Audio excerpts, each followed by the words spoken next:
I am Curtis Anderson, and we are continuing our week-long look at the Saskatoon Foodbank Food Basket Challenge. We're spending the week talking to the participants as we power through the next 7 days together. Joined today by Amy Jo Eamon. Amy, you're not struggling. You're telling me we just did a whole bunch of flights of stairs for this interview, and it's not really affecting you as much as others.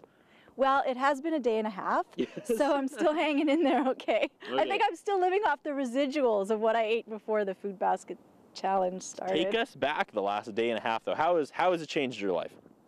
How has it changed my life? Well, I eat a lot of food that's produced in Saskatchewan. It's almost everything that I eat is local food of one sort or other. I spend a lot of time sourcing and cooking with local foods.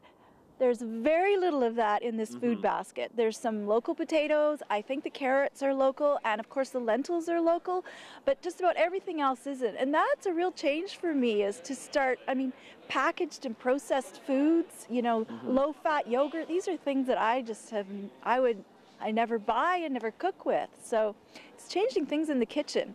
And of course, we are all blogging, and the blog itself is kind of taken on a new life. Thoughts on that? Yeah, the blog is interesting because we can communicate with people and with each other, and the public can communicate with us. And I haven't met all the other participants in this challenge, and so I'm kind of meeting them and getting to know them through the blog. And it's kind of interesting. I posted a blog, and someone challenged me on it, and I thought, well, your points are valid, but mine are too. So I think we're learning a lot about, I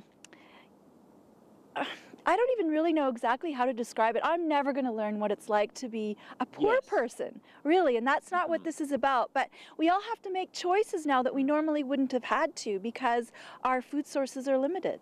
I too was challenged on the blog today. I interviewed Anthony yesterday, who's an amazing cook. He's an actual chef, and he was showing me what he concocted with what was given, and it was better than something I would make when I just returned from Safeway with a full $100 budget.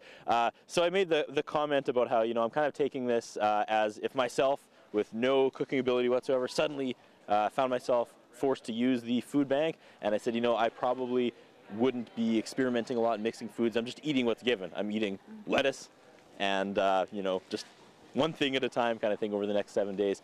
And they said, no, I took a little bit of flack for that. They said, I think some people are forced to do that, especially when there's families involved. I said, yeah. That is true. I never thought about that, so I was a little humbled today. Where do you sit on that line? Are you sitting down going, okay, today I'm going to eat the spaghetti, tomorrow I'm going to eat the spaghetti sauce, or are you creative enough to actually whip up some decent meals?